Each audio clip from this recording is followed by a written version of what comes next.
તમે બધા સમજો, તમે ઘરની અંદર નિર્ણય કરો તો તમારા વડીલ માતા પિતા હોય એમને પૂછો છો નથી પૂછતા? પૂછો છો? તમે ગામની અંદર કોઈ નિર્ણય કરો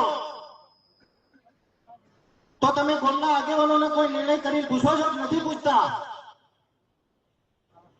તમે વ્યક્તિગત નિર્ણય ના કરો, કોઈ પણ વાત હોય, કોઈ પણ વિષય હોય તો એને બધા આગેવાનોથી રજૂઆત કરી અને તમે આગળ વધો. ઉતાવળા નિર્ણયો ના કરો. ઉતાવળા અહીંયા જે કોઈ નિર્ણય થાય, હું મારો વ્યક્તિગત અભિપ્રાય રજૂ કરું છું કે આ રૂની ગામ છે 64 ની અંદર આવે છે નથી આવતું? તો સૌથી પહેલો નિર્ણય મિત્રો, આ 64 ગામના યુવાનોનું પણ જે યુનિયન ચાલે છે ને બહુ બાકીના સમાજને નોંધ લેવા જેવી છે. આ 64 ગામનો જે વહીવટ ચાલે છે ને એ પણ